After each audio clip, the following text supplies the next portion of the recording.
Tu veux pas le faire? Non, je ne connais pas tout par cœur. Voilà, je ne remonterai pas jusqu'à Sceaux et tout. Donc, Oh là, mais déjà voilà. tu sais Casso. Et avec Chatou avant. Il y avait Chatou, je ne sais pas tout. Bonjour à vous. Je vais me présenter rapidement, mais c'est pas. Je suis de la région parisienne, originaire de la région parisienne. J'ai eu la chance de jouer dans un club qui est maintenant en NM1, qui s'appelait Herveil. Mais à l'époque, on était bien plus bas. Il y avait la Nationale 4, etc. Donc j'ai joué en Nationale 4. Puis après, j'ai eu des soucis de genoux. J'ai pas pu revenir. Et donc je me suis mis dans l'entraînement. J'ai été assistant en National 3, en National 2. Après, je suis passé à Chatou, on a été champion national 1, monté en Pro B.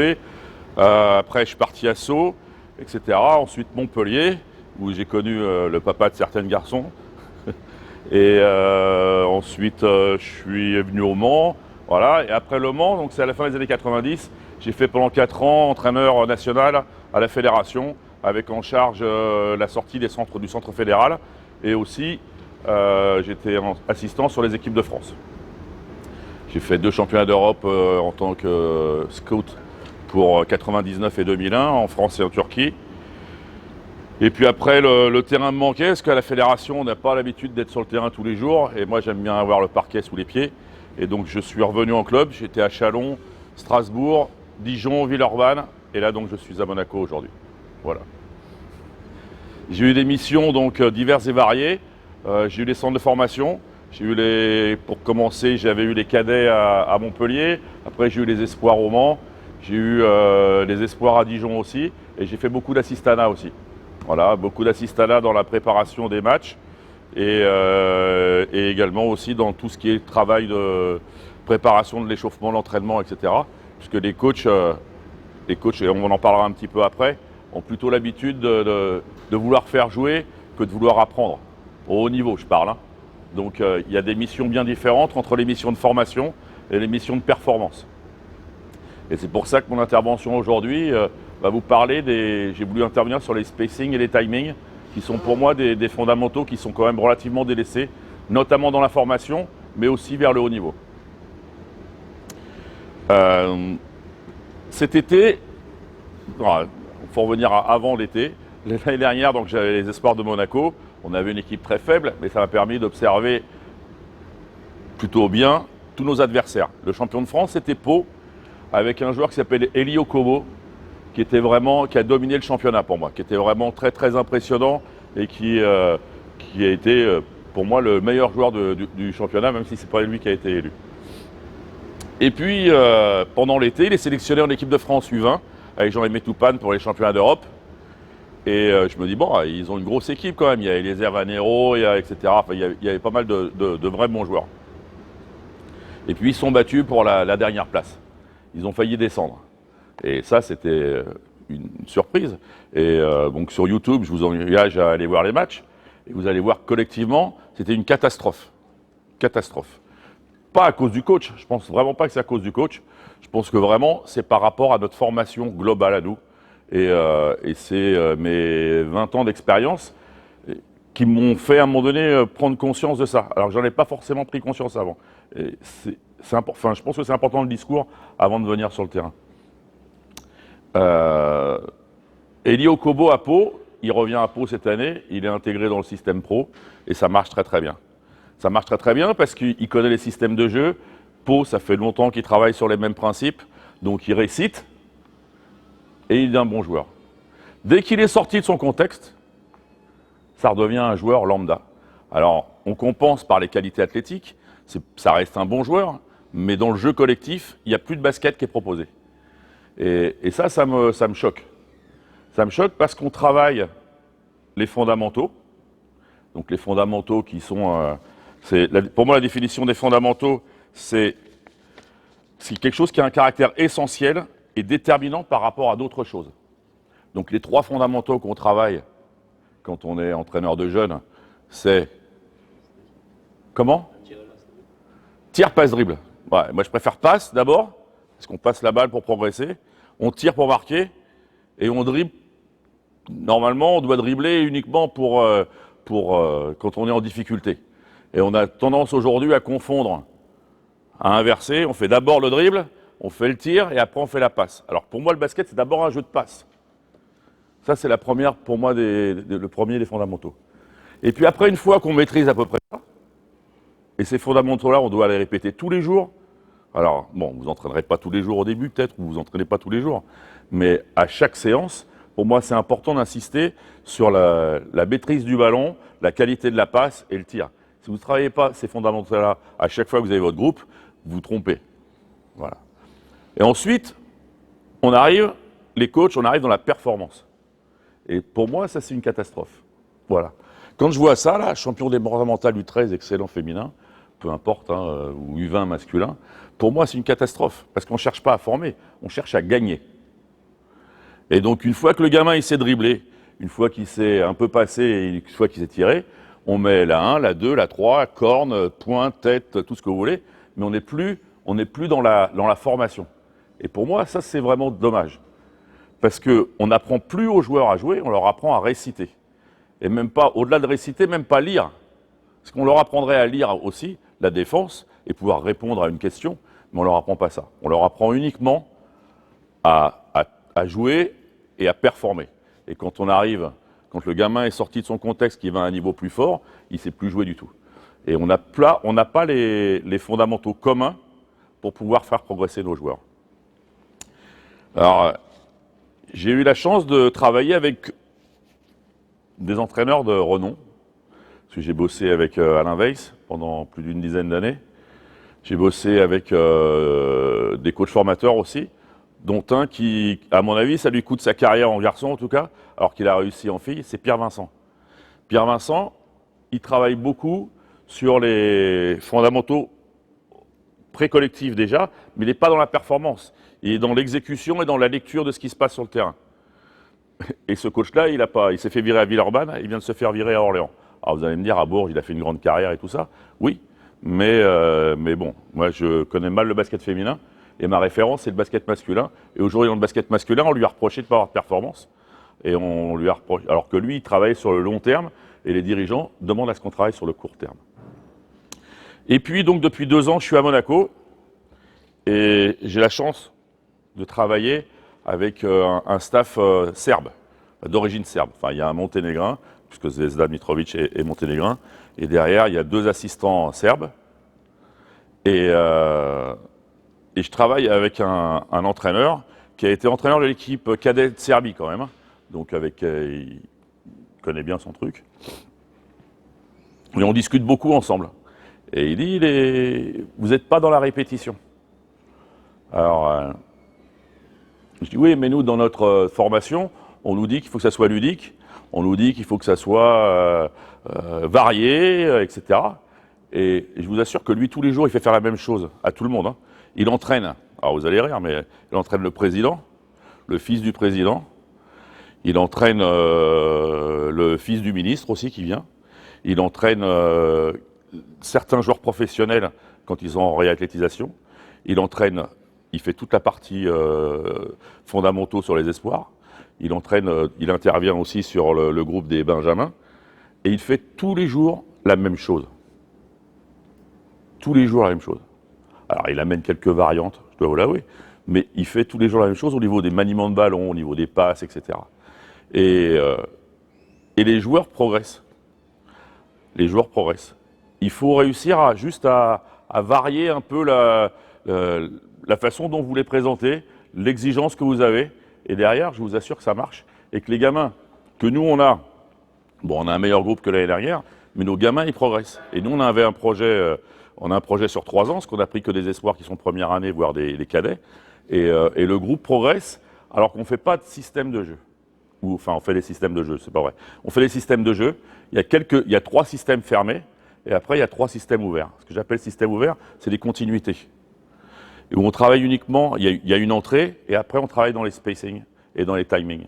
Et c'est ça pour moi qui est déterminant aujourd'hui, si on veut que nos joueurs, parce que après les pros sont un peu dans la même philosophie, et donc quand on envoie des garçons s'entraîner chez les pros, ils peuvent s'entraîner et s'adapter à ça, rapidement, sans être vraiment, parce que bon, nous nos joueurs espoirs, il y a un gros décalage quand même entre l'équipe pro et les espoirs, et donc ils peuvent s'adapter rapidement dans l'entraînement à à cette exigence. Voilà. Est-ce que je me suis bien fait comprendre? Bon. La deuxième chose qui pour moi est déterminante, c'est vous êtes tous entraîneurs, ou en tout cas vous allez le devenir, parce que vous êtes là en formation. Mais il faut être vigilant de ne pas rester animateur. Parce que la plupart des gens que j'ai été voir par le passé, parce que j'ai eu la chance aussi de faire quelques formations et d'être jury, ils envoient un exercice, puis après ils viennent s'asseoir là où vous êtes, puis au bout de 10 minutes, ils se relèvent et ils remettent un autre exercice, etc. Bon, je caricature un petit peu, mais c'est souvent ça quand même. Et la qualité d'un entraîneur, c'est sa qualité d'intervention et de correction. Si vous n'intervenez pas et vous ne corrigez pas, vous pouvez pas, enfin, vous serez un bon animateur, vous ferez des exercices sympas, où ça va courir dans tous les sens, etc. Mais après, dans la qualité de la correction, sur l'attitude notamment, sur l'efficacité, c'est après. D'abord l'attitude, avoir les gestes, avoir l'envie de travailler dans une logique que vous avez déterminée, la maîtriser, et après, vous pourrez être plus performant. Oui? On va passer sur le terrain. Il me faudrait 4 cobayes et 2 ballons. Milieu ici, un autre dans l'aile, à la limite de la ligne à 3 points et du terrain de volley. Mets-toi derrière lui. Donc la première des choses, je suis ici, d'accord? Je vais au panier, tout simplement. 2 dribbles et je vais faire un lay-up. Et là, je suis en position. C'est pas moi qu'il faut regarder, c'est lui. D'accord? Ça, c'est la première des choses. L'envie pour le joueur d'avoir d'abord d'aller vers le panier, d'être agressif avec la balle. Maintenant, tu vas faire la passe, aiguillage, toi tu prends le tir et derrière tu vas au rebond. Tu pars d'ici, là, de la ligne bleue. Ouais, vas-y. Stop! C'est là. La première des choses, c'est quoi d'abord? Qu'est-ce que tu as fait avant? J'ai dribblé pour aller jouer bon. Ok. Là, ici, et ensuite la passe avec la main extérieure ici. Évitez de faire les passes là, d'accord? Parce que le défenseur, il est ici. Donc là, je protège et je fais la passe. Donc la première des choses, c'est partir ici, la passe, aiguillage, et moi je tire. Ok? 2-3 fois on le fait. Oui, oui, vous changez après, vous tournez. Allez. Ouais, t'enchaînes derrière lui. Et rebond. Rebond, va, aiguillage, rebond. Allez, deux passages, tranquillement pour vous échauffer. Regarde bien là, il faut bien regarder le panier.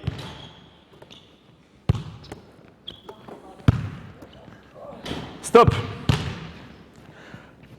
Par rapport aux consignes que j'ai données au départ, j'ai demandé d'être ici, et déjà tu es arrivé ici. Tu es déjà arrivé ici.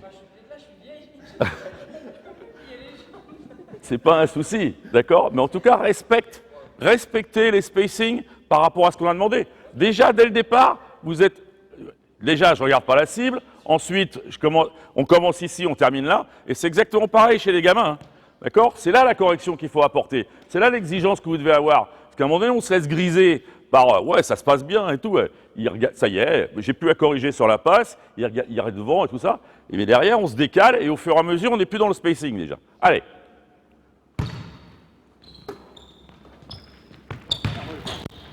Bon, c'est pas grave, allez. Toi qu'elle les met, ouais. Stop! Regarde où tu pars! Regarde où tu pars! Est-ce que tu as... Il faut partir de là où tu dois être en match, d'accord? Ici, avoir de l'agressivité, regarder le panier et faire ta passe. Bon, stop, on va arrêter sur ça. Vous remettez pareil dans la même position. Cette fois-ci, toujours, je suis là, je regarde, je passe, aiguillage, donc je prends ma position, aiguillage, je coupe, passe à terre, lay-up.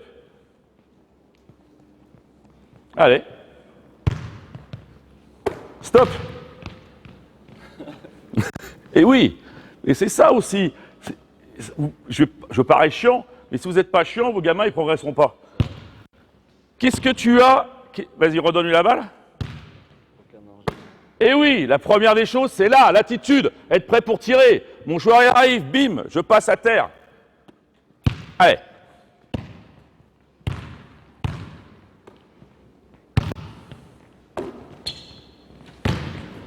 Ok.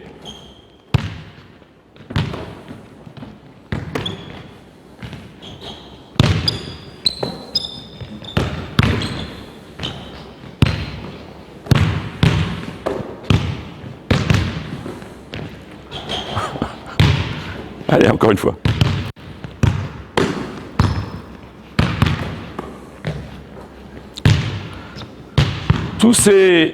Tout ça, vous pouvez amener de la variété et de l'exigence dans les attitudes aussi sur les passes. Protéger, passer, protéger, fin de part, etc. etc. D'accord? Donc c'est important. Oh putain, j'en prends un morceau. C'est important d'amener, vous, vos exigences par rapport à ce que vous mettez en place. On va y arriver. Putain. Bon, ça ira dans la poche. Maintenant, pareil, on part de la même manière, sauf que j'arrive ici, je fais la feinte de tir, la feinte de passe, je ne peux pas donner, je reviens, le joueur part dans le corner ici, ok, départ croisé dans le milieu, lay-up. Alors, tu passes la balle ici, ça coupe comme on a fait, d'accord, feinte de tir, feinte de passe, en décalé, on ne peut pas, je reviens, dribble à l'intérieur, lay-up. Départ croisé, départ à l'intérieur. Allez.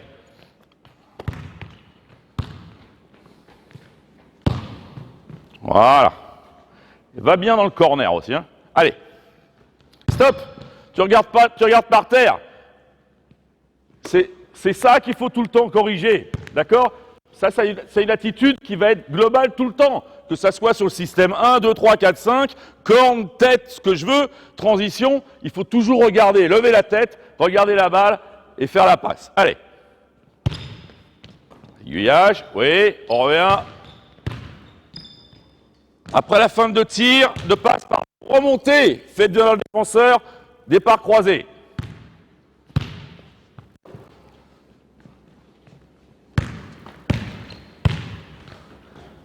Allez.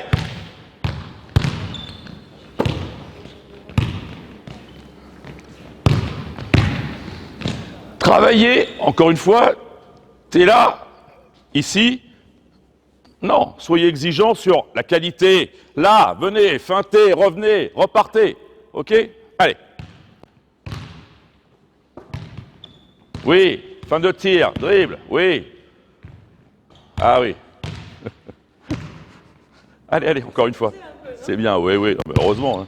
Là pour ça. Hein.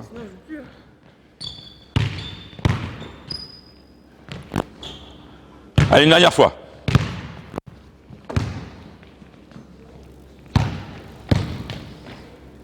Ok. Maintenant, même chose, sauf que je passe, je coupe, je reste 1 ou 2 secondes pour pouvoir travailler ici, là. Derrière, il ne peut pas me faire la passe, il remonte pour la fin de tir, il part en départ croisé, moi je sors ici, passe. Alors, ce qui est important, c'est de... On va voir, après, je vous expliquerai. Allez, vas-y.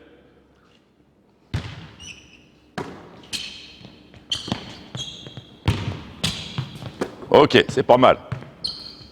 Allez.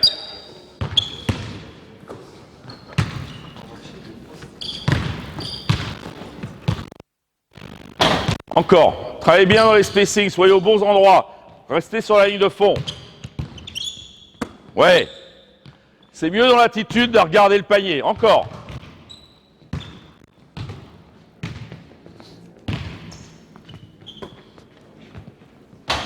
Ok. Allez, une dernière. Ouais, ouais, reviens, coupe. Ok. Et tous ces exercices-là, vous pouvez les décliner sur tous les mouvements. Et ça, c'est des choses qu'on retrouve, que vous allez retrouver dans vos systèmes de jeu. Le problème, c'est qu'on travaille le système de jeu, mais on ne travaille pas les attitudes. L'attitude de la passe, de la position de tir, de l'enchaînement de la passe, du dribble, de l'agressivité. Bon, là, c'est une ancienne, donc on ne va pas être trop exigeant. Mais ce qui est important aussi, c'est de travailler sur les changements de rythme. D'accord? Vite, lent. Il y a Emmanuel Curé, ça vous dit quelque chose? Pour les filles? Oui? D'accord? Manu Curé, il dit rien, lui, il dit même pas vite, lent, il dit course, stop, course, stop.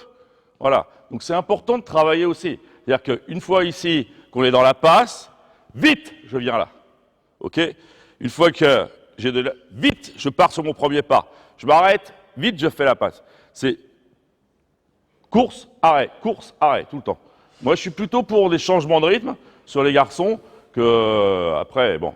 Mais c'est vraiment important de trouver cette finalité-là. Tous les 4 au milieu.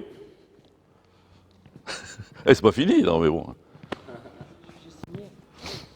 Donc, ceux qui n'ont pas le ballon devant, enfin, un sans le ballon, un avec ballon, un sans ballon. Cette fois-ci, tu vas aller en dessous le panier, d'accord? Relativement lent.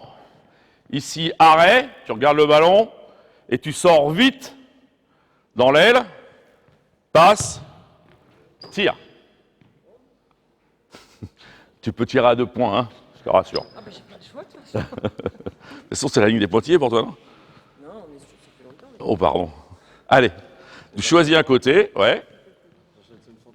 Oui. Toi, donne-lui la balle, Allez. Stop!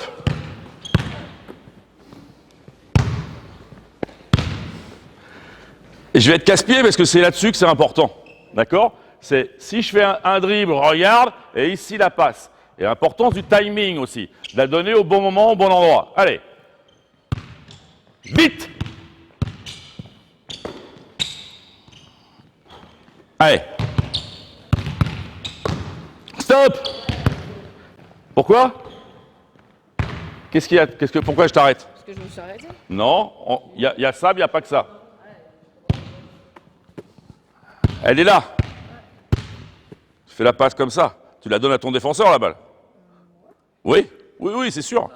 Oui, c'est sûr. Ouais, j'ai compris. Voilà. Stop. Remets-toi. Il faut remonter. Tu aimes bien être entre les deux. Hein.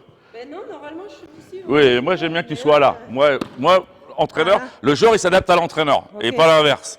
D'accord? Donc je veux que tu reviennes ici à 45 sur la continuité de la ligne des lancers francs. Et toi, une fois que tu as fait la passe ici, c'est aiguillage et couper vite. Alors bon, un peu plus vite que ce que tu m'as fait et pas ici. C'est là. Et en plus, tu vas te placer pour le rebond. OK? Allez.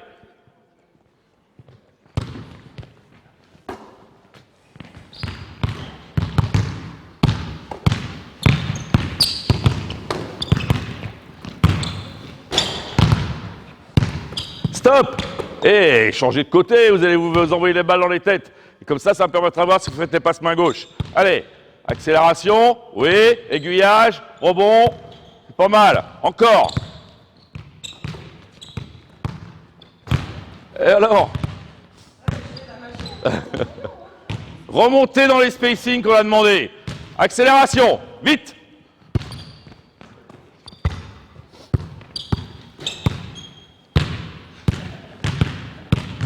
Stop! Je vous ai dit au début de l'entraînement que pour moi, les fondamentaux, c'était 1, la passe, 2, le tir, et 3, le dribble. C'est quoi ton prénom? Alex. Non. Barbara. Barbara, elle a fait ça.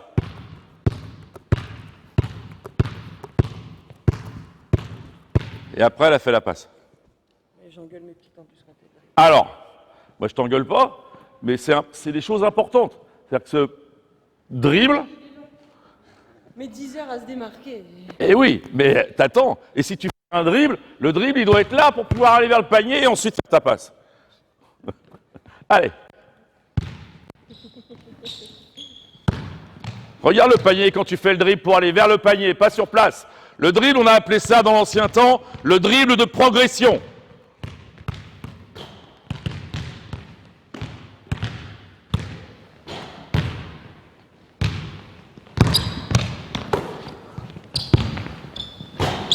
Allez, on termine sur un panier marqué. Regarde le panier quand tu fais ton dribble. Allez, marqué. Ok, stop. Sinon, on va pas. Maintenant, même chose. C'est ton prénom? Marine. Marine, tu vas en dessous, derrière. D'accord? Tu te démarques d'un côté ou de l'autre en accélérant. Le dribble, tu fais la passe. Position de tir. Aiguillage, tu coupes. Tu viens en dribble dans l'axe. Tu choisis un côté aussi. Passe. Aiguillage. Passez là. OK? Allez.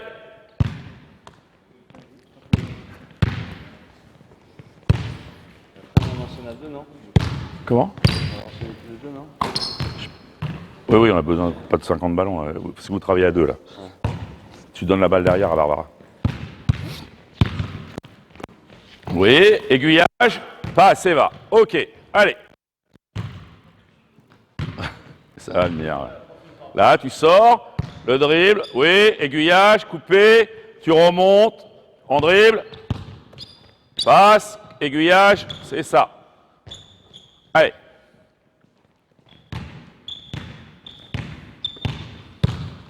Stop, top, top, top, top, top.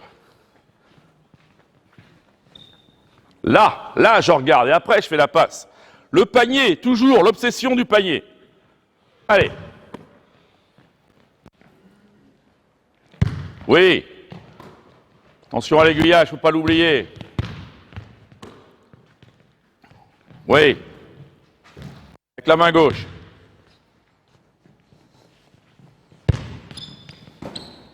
Oui, remonte en dribble.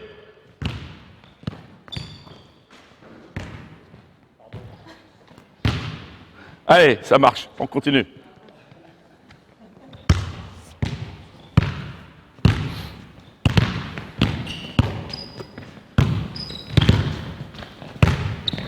Aiguillage. Pas oublier l'aiguillage. Une dernière fois.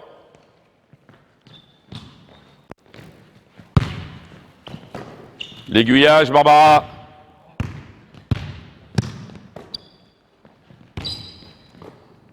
OK, stop.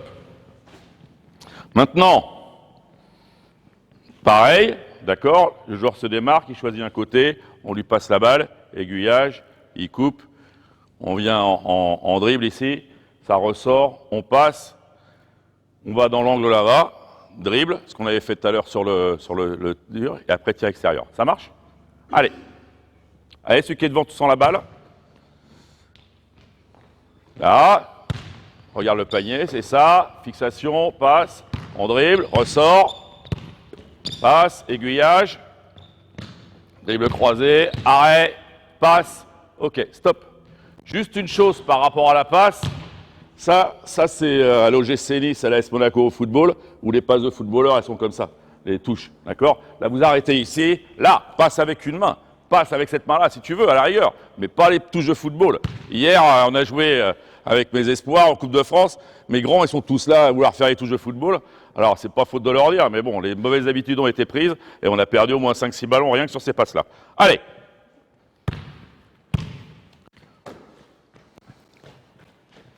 Équilibre. Oui.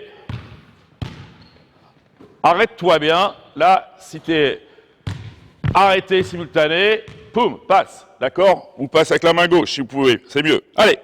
On enchaîne. Un peu plus vite. Allez, accélération. Oui. Aiguillage. Coupe.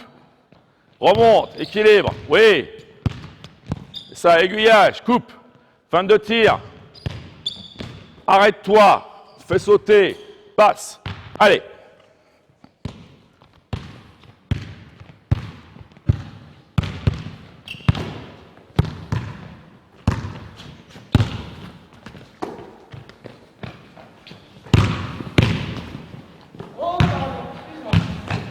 C'est pour ça qu'il faut aussi, il faut regarder, les deux doivent vraiment vous voir, d'accord, et travailler dans les bons espaces. Restez sur la ligne de fond. Si vous êtes dans les zones intermédiaires, c'est toujours source de confusion pour le porteur de balle qui doit être habitué à mettre la balle dans les corners ou sur la ligne ou dans le centre, et pas dans les autres espaces. Allez. Ouais, accélération, aiguillage, coupe. Ça remonte, on équilibre. OK. Encore. Fin de tir, tu as oublié la fin de tir pour faire revenir. Et là, on y est. Allez, on marque le panier, les filles. Allez. Accélération. Passe. Et l'aiguillage. Oui, oui. Ok, stop. Est-ce que vous avez des questions par rapport à cette première partie? Non? C'est de la redite ou pas? Oui? Sur les petites catégories, c'est compliqué comme ils n'ont pas la maîtrise bien du ballon pour les passes. Oui, oui, non mais au-delà, bon, ça je suis d'accord. Mais justement, par rapport à ce qu'on disait tout à l'heure sur les fondamentaux passe, tir, dribble, ça doit faire progresser aussi les joueurs par rapport à ça. Donc on peut intégrer les exercices de passe dans ces mouvements-là aussi. Et donc ils vont progresser. Mais c'est des éponges. Ce qui est important par rapport aux petits, c'est d'amener des exercices sur les fondamentaux dribble, passe, tir, qui vont pouvoir répéter tout seuls et chez eux, etc., ou dans la cour. Ça, ils ne peuvent pas le répéter dans la cour. C'est pas fini, hein, Barbara. Hein. Donc c'est important d'amener des choses qu'ils vont pouvoir utiliser en dehors du cadre du club et progresser là-dessus, notamment sur tout ce qui est maniement de balle, parce que, bon, ça... Mais au-delà du maniement de balle et du dribble, il y a aussi la maîtrise du ballon. Tous les exercices de dextérité, de balancer la balle d'une main à l'autre, de l'envoyer en l'air, etc., etc. Tout ça, vous pouvez leur amener des exercices ou des jeux qui vont leur permettre de progresser en dehors du club. Ça, ils ne peuvent pas le faire en dehors du club parce qu'ils ont besoin de la connaissance et de la maîtrise et de l'exigence de l'entraîneur. Donc c'est important d'intégrer ça et dans cet exercice, de mettre des exigences de passe qui vont travailler. Voilà. Maintenant, on va travailler à 3. Donc, un joueur de chaque côté dans l'aile et un à la main. Si tu veux arrêter, tu peux.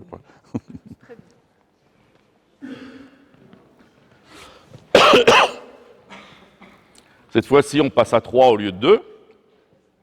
Donc, pareil, dribble, passe, coupé, équilibré.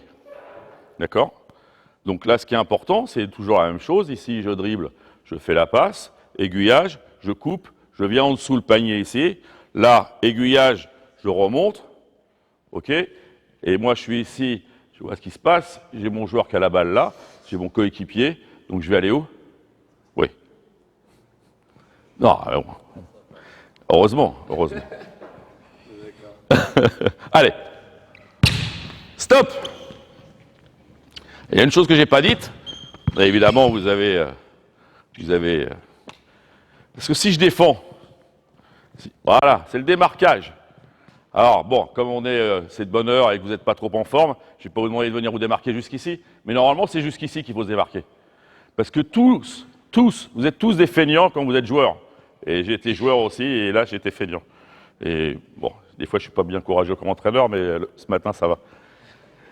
Vous êtes ici, le défenseur il défend, alors je vais là. Et alors là, qu'est-ce que je vais faire ? Je vais dribbler. Alors que c'est la dernière chose que je veux qu'on fasse. D'accord ? Et on n'est plus dans les spacings. Et forcément, si on n'est plus dans les spacings, on n'est plus dans les timings non plus. Donc c'est important d'aller en dessous, de travailler avec son corps, de se démarquer et d'avoir la balle ici pour pouvoir ensuite se repositionner et peut-être jouer le passé bas. Hein ? Allez. Des deux côtés, on se démarque. Il a le choix de la passe. Stop. C'est quoi la première chose que tu dois faire ? Oui. Qu'est-ce que tu as fait ? J'ai fait ça et ça. Ah, mais j'ai pas vu la fin de tir, moi. J'ai vu juste la passe. Parce que des fois, je suis ultra rapide. Ah ouais, c'est pour ça. Allez. Tu peux changer de côté aussi.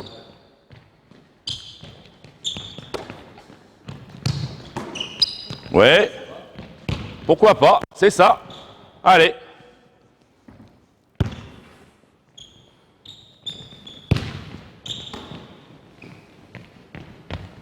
Aiguillage, coupé, équilibré. OK. Faut pas oublier l'aiguillage à l'opposé. Encore une fois.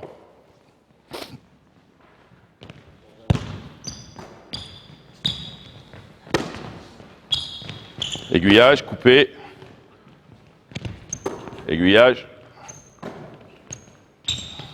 Ok. Maintenant, vous allez faire la même chose, sauf que cette fois-ci, au lieu de... sur la deuxième coupe, tu viens en dribble ici, d'accord? Tu renverses, tu coupes de nouveau, tu arrives et tu tires. Hein? Allez. Oui, aiguillage, coupé, on remonte. Remonte en dribble. Oui, oui. Barbara.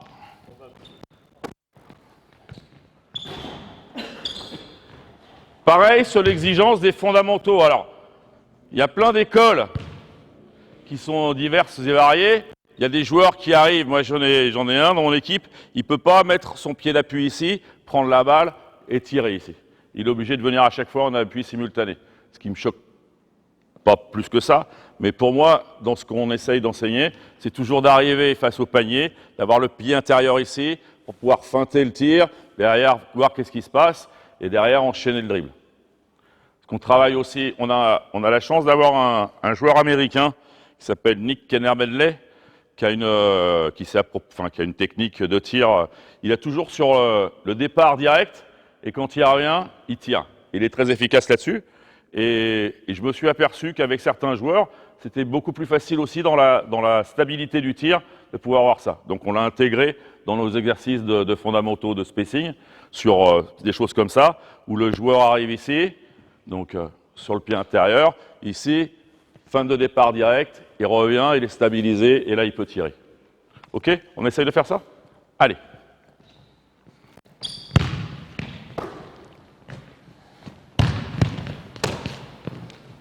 Aiguillage, monte en dribble.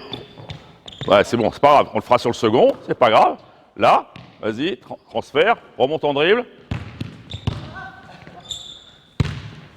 Oui. Coupé.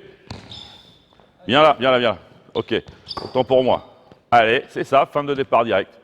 Faut pousser plus hein, sur tes jambes. T'es un shooter? Non, en place. On s'est trompé une fois, mais c'est pas grave, on va le refaire. Allez.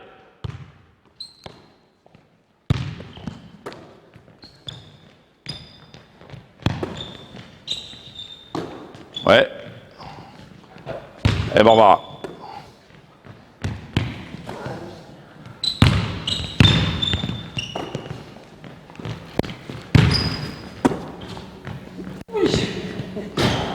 Et c'est bien, il faut pousser. Vous avez vu, bon, c'est pas des débutants, donc tout de suite, ils s'organisent et ils savent où ils doivent se placer. Et comment c'est ton prénom? Alex. Alex, il dit à l'autre joueur, voilà, et tout ça. Donc ça, c'est parce qu'il y a un niveau d'expertise plus important que sur des débutants. Donc c'est là où l'entraîneur, il doit intervenir. Là, je n'ai pas à intervenir beaucoup parce qu'ils savent où est-ce qu'ils doivent aller par rapport à ce que je demande, où est-ce qu'ils vont aussi se placer. Donc c'est, mais sur vous, quand vous avez des jeunes, tu as des garçons ou des filles de quel âge? Des quoi? Des U13? Le 13 du 15. Ouais, donc là, eux, ils n'ont pas cette connaissance encore, enfin je pense pas qu'ils aient cette maîtrise de l'espace, et c'est à vous d'intervenir, d'arrêter correctement. Encore une fois, la qualité de l'entraîneur, c'est sa qualité d'intervention. Bon là, on est en démo, mais normalement, pour moi, l'entraîneur, il doit intervenir peu, mais bien. Et il doit intervenir sur le même axe pendant tout l'entraînement. Après que ça varie pendant les entraînements, enfin sur les séances, mais quand on a décidé de travailler sur une séance uniquement, par exemple, sur la qualité de la passe, il faut tout le temps revenir là-dessus. Quitte à lâcher un peu sur le spacing, sur les choses, mais il faut être exigeant sur tout. Et à vous de donner une hiérarchie par rapport à ce que vous avez mis en place. Maintenant, dernier passage. Pareil, démarquage, je passe, je coupe, j'équilibre. Ok. Là, je coupe. Cette fois-ci, je coupe. Ouais. Je démarque en dribble ici. Enfin, je me démarque en dribble ici, bien en dribble. Aiguillage, tu reviens ici. Ok. Passe, tu ressors. Passe, tire. Exactement sur cet appui-là. Ok. Allez.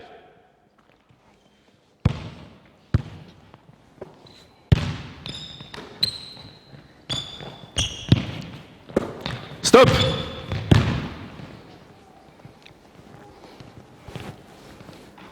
En place. Pourtant, ils sont habitués, hein, mais la première des choses, je leur dis de dérouler, ils déroulent. Soyez toujours agressifs, regardez le panier avec la balle. Et tire. Et la position de tir encore. Stop. Stop. Allez, on recommence. Allez.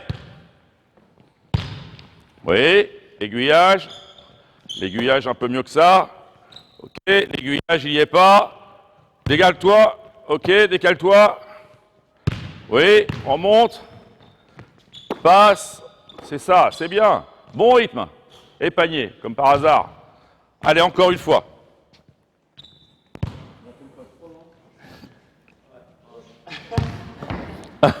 L'aiguillage. La fin de tir, là. Stop, stop, stop. Ça y est, parce qu'on rigole, etc., que c'est sympa, on fait plus rien. L'aiguillage, il n'y est pas. Tu attrapes la balle, tu pars déjà là-bas. Non, respectez ce qu'il y a à respecter. Allez.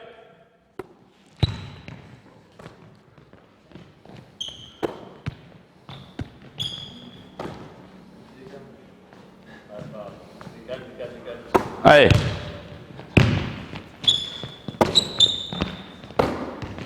Et la dribble avec la passe avec la main extérieure. Ok. Merci à vous. Voilà. Je ne vais pas aller plus loin dans les exercices parce qu'il y en a des tonnes. Là, on a fait qu'avec des joueurs extérieurs parce que bon, les grands, ils n'ont pas envie de jouer. Mais il y a des exercices à mettre comme ça en place, que ça soit avec le jeu intérieur, avec des passes.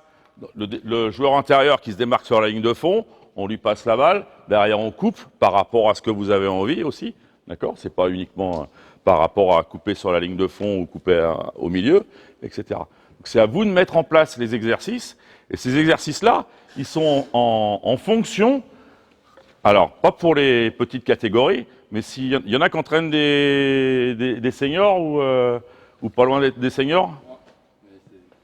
Bon. Ouais, mais peu importe. Enfin, ça, c'est des choses que tu dois maîtriser. Mais ensuite, tu as les systèmes de jeu, j'imagine? Des entrées.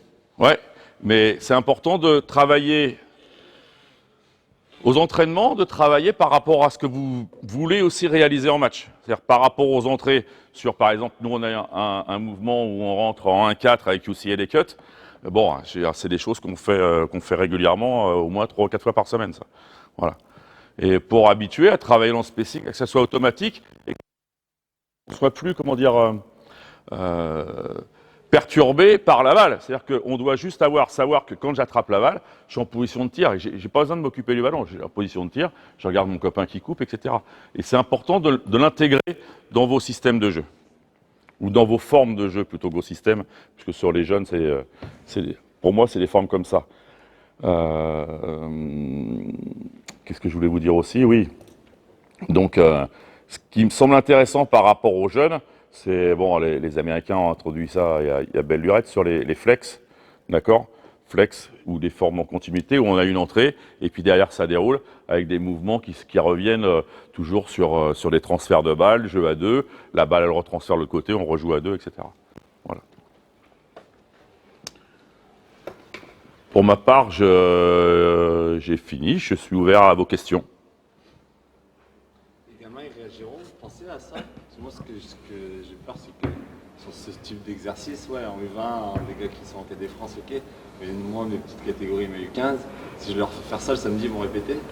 Oui, parce que pour moi, ils vont pas répéter. C'est-à-dire que ça va pas arriver tout de suite, d'accord? Ce qui est important qu'ils sachent, c'est de se démarquer et d'arriver dans le bon espace. Je suis comme ça, ils comprennent pas, nos petits. Il faut une passe. Mais U13, ils comprennent pas. Enfin, les U13, ils comprennent pas dans quel espace il faut aller. En fait, comment on peut l'amener. Mais c'est de ta faute alors, c'est pas de leur faute. On leur répète. Le problème, c'est qu'on leur répète. Mais il faut encore répéter. C'est ça le problème de l'entraînement, c'est la répétition. Amener des variétés d'exercices pour leur faire comprendre que c'est là qu'ils doivent arriver. Dire, tous les exercices de tir que vous faites, vous leur dire un ballon pour deux et 10 tirs tentés ou 10 tirs réussis. Oui ou non? Quand vous faites des exercices de tir, tu dis, tiens, allez, prenez un ballon pour deux et 2 séries de 10 tirs tentés. Oui? Eh ben non.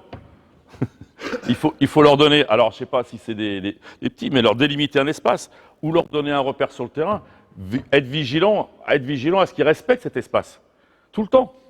C'est ça la difficulté. Sinon, tu es animateur. Si tu dis, allez, un ballon pour 2, 10 tirs tentés, c'est de l'animation. Alors que l'entraînement, tu vas dire aux gamins, voilà, tu as 10 tirs à me faire, sauf que tu te démarques d'ici, tu viens là ici, sur ton appui, là sur le coin du terrain de volley, tu prends la balle, attitude, fléchis, le bras, etc., l'équilibre, tu vois. Et là, tu interviens, et là, tu entraînes, et là, tu vas faire progresser.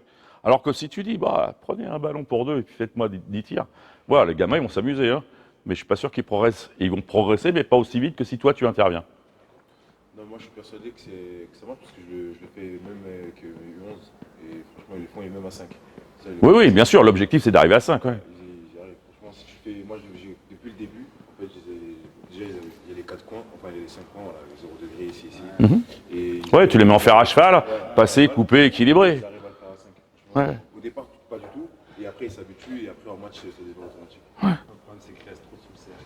Ouais, mais justement, en fait, si tu les obliges à rester à 45, etc., normalement ils comprennent. Pas au départ, mais après ils comprennent. Mais surtout à 5, parce qu'à 3, bon, encore, à 2 ou à 3, c'est vraiment le b.a.-ba, enfin, c'est le début, au niveau juste de la prise de connaissance des espaces. Alors qu'à 5, il n'y a pas tant d'espaces clés, surtout, bon, tu as des catégories. Ouais, donc t'as pas un mec de 2,10 m au milieu à qui tu vas donner la balle, qui va fixer. Donc l'intérêt, c'est d'avoir tout le monde à l'extérieur et de former des joueurs comme tous des joueurs extérieurs. Même à la rigueur, si tu avais des grands, ça serait peut-être intéressant de le mettre dehors. D'accord ? Enfin, même les plus grands, Oui. ils passent tous partout. En fait. Alors après, là où il faut être exigeant, c'est dans l'attraper, fixer le panier, d'accord, passer, couper, équilibrer les démarquages que faisait pas Barbara, etc. Voilà. Tous ces trucs-là, c'est hyper important d'être exigeant. C'est ça les fondamentaux. C'est pas uniquement jouer en fer à cheval, se passer la balle et couper. C'est d'avoir tout ce qui est, quand je reçois la balle, d'avoir l'attitude pour être dangereux, ok, de faire les fins de départ, les passes, etc. Et là-dessus, on peut travailler tous ces fondamentaux-là. Une question. Oui. Tout à l'heure, vous avez parlé de répétition avec le coach serbe. Oui. Vous pensez qu'il faut faire toujours les mêmes exercices, les répéter tout le temps pour qu'il... Moi, ça me fait chier. Il faut privilégier la variété. Moi, ça m'embête, d'accord, de répéter tous les jours la même chose. Mais lui, ça lui plaît. Donc on a trouvé un juste équilibre entre lui et moi. Qu'est-ce qui est le plus efficace? Je pense que c'est très bien de répéter. Voilà. Après, bon, il est... C'est pas la même mentalité aussi. Hein. Non, mais... Nous, en tant que Français aussi, eux, en tant que Serbes, etc., Ouais. on n'a pas la même vision du travail déjà. Non, mais c'est vrai. Bon, on est européens tous, non? Oui, mais on n'a pas la même vision du Non. travail. Alors, je t'arrête. Pour moi, tout ce qui est dans la vie, et pas qu'au basket, c'est une question d'équilibre. D'accord? Donc, lui, il amène sa part d'exigence par rapport à de la répétition, et moi, j'essaie d'amener un peu de variété par rapport à d'autres exercices. Et je pense que les garçons, ils s'y retrouvent. Et, comment? Non. On est soldats, mais les gamins, si on leur fait répéter Mais- tout le temps les mêmes choses, je suis persuadé qu'ils abandonnent. Je suis pas sûr, parce que ça dépend du nombre. C'est une organisation à mettre en place. Je pense que c'est une organisation à mettre en place. C'est-à-dire que tu les entraînes quoi, 2 fois par semaine? Les U15, ouais. Ouais. Donc 2 fois par semaine, effectivement, si vous répétez tout le temps la même chose. Mais s'il y a quelque chose, par exemple, de fondamental pour vous, d'accord, de la répéter une demi-heure à chaque entraînement, et à chaque fois, par exemple, sur l'exercice d'échauffement dans les fondamentaux, voilà. Donc, et après, amener de la variété. Pour moi, c'est ça que je parle. Et nous, quand on est avec Boyka, le coach serbe, on fait pas, on a 2 heures d'entraînement, on fait pas 2 heures de choses. Par contre, sur les 7 séances qu'on a par semaine, 5 fois dans la semaine, ils répètent la même chose. Voilà. Et toi, je pense que tu dois répéter 2 fois la même chose pendant au moins une demi-heure, que les gamins ils s'habituent et progressent dans cette. Après, ça ne veut pas dire que toute l'année il faut faire ça. Ça veut dire aussi que ça va, ils vont évoluer, ils vont progresser, et tu pourras amener d'autres choses derrière. Tu comprends? Voilà. Donc la répétition, elle est importante quand même pour moi, très importante même. Yann, non? Question. Non, je ne demande pas que ce soit parfait. Je demande ton expertise, parce que c'est quand même. Tu as connu quelques. Il y a besoin de plus ludique, à mon avis. Oui, bien sûr. Voilà, une variété. Après, c'est vrai, forcément, quand on monte un petit peu en expérience, il faut répéter. Il n'y a que ça qui marche. Et je pense qu'on répète pas assez. Rentrer dans le 7-8 séances. Oui, non, mais je sais bien, je sais bien que je suis privilégié par rapport à ça. J'ai conscience. Hein. Mais pour avoir bossé aussi à d'autres niveaux, parce que pendant un an, j'étais un peu en galère et j'étais dans un petit club qui s'appelle à Pierrelatte, qui est un club de départemental dans la Drôme. Et j'avais des gamins 2 fois par semaine. Et à faire, je pense qu'on a... Bon, j'avais déjà des idées, etc. Enfin, j'avais une certaine expérience, pas forcément de ce niveau-là. Donc, il a fallu que je m'adapte un petit peu. Mais aujourd'hui, je retournerai dans un club comme ça, j'utiliserai cette expérience-là. Voilà. Et je pense que c'est vraiment important. Et les gamins qui accrochent, de toute façon, ils ont envie de jouer avec le ballon.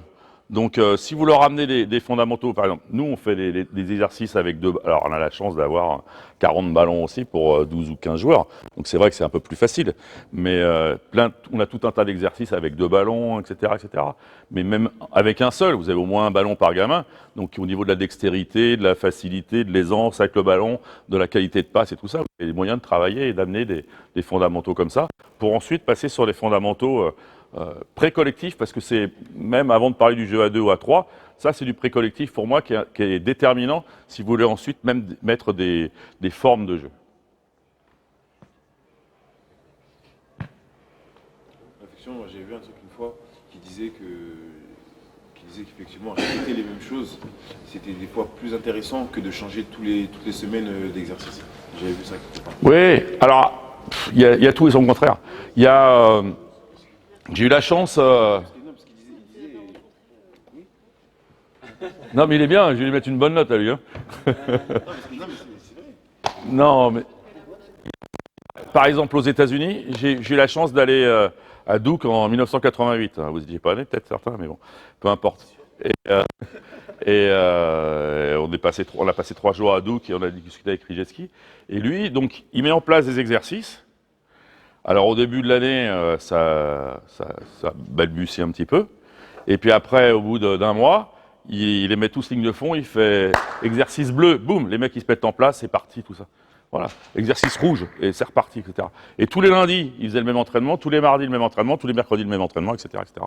Et les mecs, ils savaient, à un moment donné, c'était automatique. Il n'y avait plus besoin de la mise en place. La mise en place, elle était tout de suite faite. Et derrière, lui, il pouvait corriger les attitudes et corriger l'exigence qu'il avait. Tu vois ? Donc c'est bon. Après c'est pareil, hein, c'est entraînement bicotidien, etc., etc. Donc c'est plus facile d'amener les automatismes. Mais la répétition, elle y est aussi, d'une autre manière, mais elle y est aussi. Et ça me semble important de répéter effectivement. Surtout que je pense que, Yannick pourra nous dire ça. Quand tu es joueur pro, après franchement le ludique t'intéresse moins. Hein. Ce que tu veux, c'est aller t'entraîner et tirer. Je sais pas. Ouais, il y en a très peu, c'est clair. De ludique ? T'es pro, t'es trop quoi. Hein. Bah, le problème, c'est qu'on reproche souvent aux entraîneurs professionnels, c'est de faire beaucoup de jeux et pas beaucoup d'entraînement. Quoi. Parce que eux, ce qu'ils veulent, c'est jouer. Est-ce que c'est eux qui veulent jouer ou c'est les coachs aussi qui veulent voir comment ça joue Oui, parce que les coachs, ils sont dans la performance et pas dans la formation. Tu vois ? Donc moi, j'ai eu la chance de côtoyer beaucoup d'entraîneurs. Hein. J'ai vu... alors, même si c'est ce que je vais dire, c'est tout au contraire. Les coachs, ils sont issus de 3 familles. D'accord ? Il y a les anciens joueurs, il y a les profs de gym, et puis il y a les autres. Et on pourrait croire que les profs de gym font le moins de jeux. Alors, c'est vrai pour certains. D'accord ? Je pense à Jean-Pierre de Vincenzi, par exemple, ou Pierre Vincent, qui sont beaucoup dans l'exercice. Puis après, tu en as Alain Weiss, par exemple, qui est prof de gym, et qui fait beaucoup de jeux. Mais dans le jeu, il intervient. Et c'est ça que les gens... Moi, j'ai eu beaucoup de discussions avec des entraîneurs qui me disent « Alain Weiss, c'est pas un entraîneur, il fait que du jeu, etc. » Bon, ouais, il fait que du jeu. Mais pendant 10 minutes, il va travailler, il va faire du jeu, mais sur le même système de jeu. Voilà. Alors, quelque part, ça rejoint la répétition. Voilà. Donc, il veut la maîtrise totale du système de jeu dans toutes les options qu'il présente. Voilà. Et après, au fur et à mesure, il mélange, etc. Donc, et c'est sûr qu'au fur et à mesure de l'année, s'il ne rajoute pas de système de jeu, ça devient redondant et effectivement, il n'y a plus du 5-5 pendant l'entraînement. Quoi. Et la partie échauffement qui dure 30-45 minutes, et puis derrière, il y a 45 minutes, voire 1 heure de jeu. Voilà. Mais lui, il est dans la répétition aussi, dans sa forme à lui. Quoi. Voilà. De toute façon, que ce soit joueur pro ou gamin, tout le monde veut jouer. Il n'y a personne qui veut faire des exercices. Je pense que le plus important au-delà de jouer, c'est de prendre du plaisir. Oui. C'est prendre du plaisir. C'est nécessaire de faire ce genre d'exercice. Oui. Oui. Oui, oui, mais ça ne veut pas dire qu'on ne fait pas ça pendant 2 heures. D'accord? On fait ça, ça dure 30-45 minutes à chaque fois qu'on le fait. Le problème avec les gamins, c'est qu'on n'a pas le temps de le faire. Enfin, moi, je sais que j'ai 2 fois, avec mes 15, j'ai 2 fois 1h30. On, Ouais. on est 25 dans le gym. Mais au lieu de faire 45... Ouais, mais si, tu peux le faire. Si, si, il faut t'arranger pour le faire. Je suis sûr que... Oui, bien sûr, mais tu fais tout tellement un petit peu que du coup, quand tu reviens sur cet exercice-là, quand tu refais du spacing après 3 semaines ou entre les vacances scolaires, l'entraînement où tu as fait un peu de jeu. Il faut organiser le stage pendant les vacances. Et... Tes gamins, ils ont oublié déjà ce que tu avais fait sur spacing. Ouais, ouais, mais il faut insister. Je pense que c'est vraiment important. Voilà. Après, sur la répétition, est-ce qu'il faut faire des cycles? Par exemple, nous, je sais que au HTV, sur les on fait des cycles de 2 mois de travail individuel. C'est-à-dire, tous les lundis pendant 2 mois, c'est la même chose. On fait tout le temps les mêmes exercices et on corrige par séquence.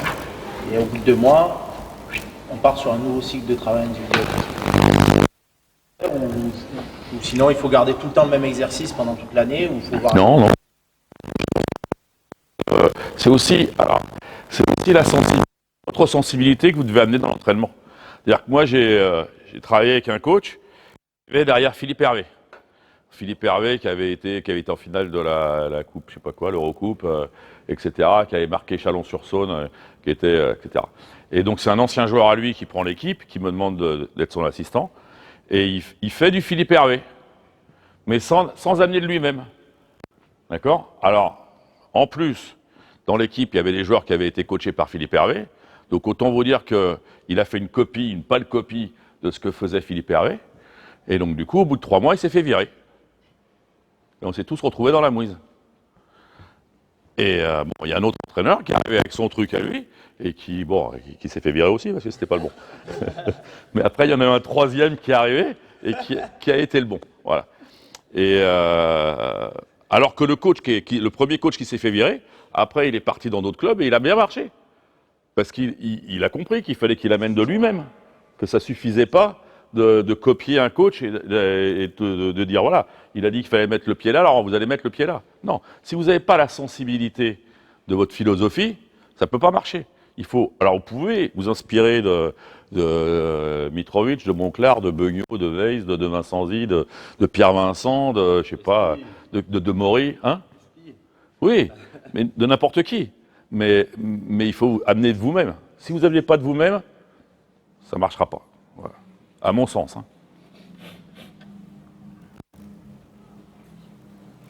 D'autres questions? Bon. Ben, je vous remercie pour votre attention. Et puis, bon courage pour la suite, parce que le chemin est encore long. Merci. Merci. En prie.